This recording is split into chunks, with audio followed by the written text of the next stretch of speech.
Um rápido exercício de imaginação e você me fala se isso faz sentido para você. Imagine que você trabalha para um juiz, você é o braço direito desse juiz, uma pessoa de alta confiança e tem um cargo de autoridade, de liderança.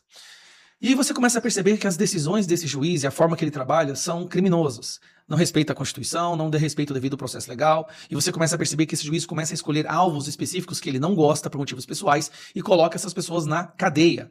Percebe também e consegue coletar provas de que esse juiz frauda relatórios, forja provas, inventa acusações para prender toda e qualquer pessoa que ele acha que merece ser presa. Um dia, você tem um surto de consciência, não aguenta mais fazer parte desse esquema de perseguição, coleta todas as provas que você pôde. Conversas de WhatsApp, planilhas, tudo você conseguiu coletar, prepara numa pasta e vai fazer uma denúncia contra esse juiz e também entrega isso tudo para a imprensa. Para sua surpresa, a imprensa finge que isso não aconteceu, porque a imprensa tem medo desse juiz, e a justiça, o PGR e as autoridades que deveriam abrir uma investigação, na verdade, dizem que vão prender você. Tagliaferro, isso. Se você achou que eu estava falando dele, eu estava mesmo. Agora, eu sei, aparentemente eu fui colocado em mais um inquérito porque eu estou falando sobre essa situação. Porém, o que eu falo é exatamente o que esse jornalista de esquerda, Josias de Souza, fala nesse vídeo. Eu quero que você assista esse vídeo, porque aqui ele descreve o que aconteceu. A acusação é de que ele mesmo vazou, né? E houve uma notícia publicada pela Folha que mostra, Fabiola, um procedimento atípico. Ele usa a palavra atípico, porque eu acho que ele também não quer ser colocado no inquérito, nem ser preso, nem receber Polícia Federal, mas um procedimento ilegal. Alexandre de Moraes, como relator de várias investigações, inquéritos no Supremo, requisitava ao Tagliaferro, que era auxiliar dele no TSE, requisitava informações da Justiça Eleitoral que poderiam ser usadas e foram efetivamente usadas em processos que corriam no Supremo. Isso numa atmosfera de grande informalidade, não houve formalização dos pedidos. Era pelo WhatsApp. Simplesmente um magistrado do gabinete do Alexandre de Moraes no Supremo telefonava para o TSE e requisitava dados. Isso foi considerado um procedimento atípico, porque na prática ilegal. Toda vez que ele fala atípico, mas na verdade ele está pensando em legal, mas tem medo de falar. O Alexandre de Moraes estava como que escolhendo os seus alvos. Opa, Alexandre de Moraes estava escolhendo os seus alvos. Tudo bem, tá indo bem, hein? E essa falta de rito foi muito questionada na época, mas o Supremo achou que não tinha nada demais. A despeito de as mensagens trocadas no escurinho do telefone do Tagliaferro mostrarem que as pessoas sabiam o que se passava. Numa dessas mensagens, o juiz Ayrton Vieira, braço direito do Alexandre de Moraes na época no Supremo, disse para o Eduardo Tagliaferro: formalmente, se alguém for questionar no futuro, vai ficar uma coisa muito descarada, digamos assim. Não vai ficar descarado. Alexandre de Moraes só manda prender. Ou seja, ele mesmo considerava descarado esse procedimento. Mas o Paulo Gonet sepultou o pedido de investigação que foi formulado na época contra o Alexandre de Moraes. Esse detalhe é importante. Paulo Gonet, PGR, que amanhã, dia 12, vai passar por um plebiscito no Senado e os senadores poderão votar se ele continua ou não como PGR. O Paulo Gonet, que virou despachante do Alexandre de Moraes. Para verificar se havia irregularidade ou não nesse tipo de requisição e abriu-se uma ação penal contra o Tagliaferro. Agora vai julgar, muito provavelmente, pela composição da primeira turma, o Tagliaferro vai ser condenado por vazar dados que eram... Agora nem se discute a natureza da informação, discute que ele não podia ter vazado. Todo mundo esquece o conteúdo das informações, dos dados.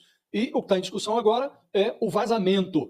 Eram dados sigilosos e não poderiam ser vazados. Né? Então, vai ser julgado, muito provavelmente vai ser condenado, mas, como disse, permanece a unha encravada. Eram corretos os procedimentos do Alexandre de Moraes? Ele poderia requisitar dados como fez? Eu, por ter feito perguntas como essa, ou afirmações como essa, estou no inquérito. Dessa forma, informalmente, ele era presidente do TSE na ocasião e era ministro do Supremo. Custava formalizar os procedimentos, custava explicar tecnicamente cada requisição. É uma unha encravada, Fabio. Vai permanecer assim, porque o Supremo já considerou que não tinha nada demais. Lá na frente, no futuro. O Supremo considerou que não tinha nada demais, aí agora, tem um detalhe. PGR denunciou o ex-assessor de Moraes por obstrução de justiça e violação de sigilo. Fingiu que não se leu, não viu o conteúdo das evidências, das provas, dos prints que ele apresentou dos áudios. Nunca existiu, é como se fosse tudo normal. Tagliaferro agora teve a votação na primeira turma e agora ele é réu. Tagliaferro vai ser julgado pelo juiz que ele denunciou.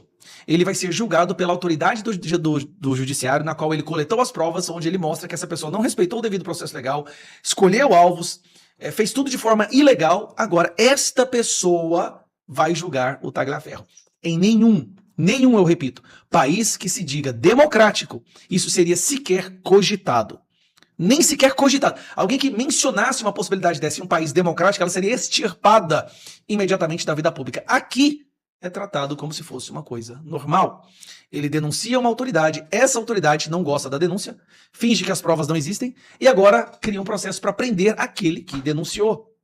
E até agora que eu vejo da extrema imprensa, só esse Josias, só ele teve a coragem de falar isso em alto e bom som, porque a extrema imprensa brasileira tem medo de falar sobre esse assunto e também ser perseguida por essa autoridade que o Tagliaferro denunciou, que agora está na Itália tentando mostrar lá o que está acontecendo, onde ele apresentou, o povo lá não sabia, que o juiz que está correndo atrás dele, tentando derrubá-lo, é um sancionado pela lei Magnitsky por violar direitos humanos.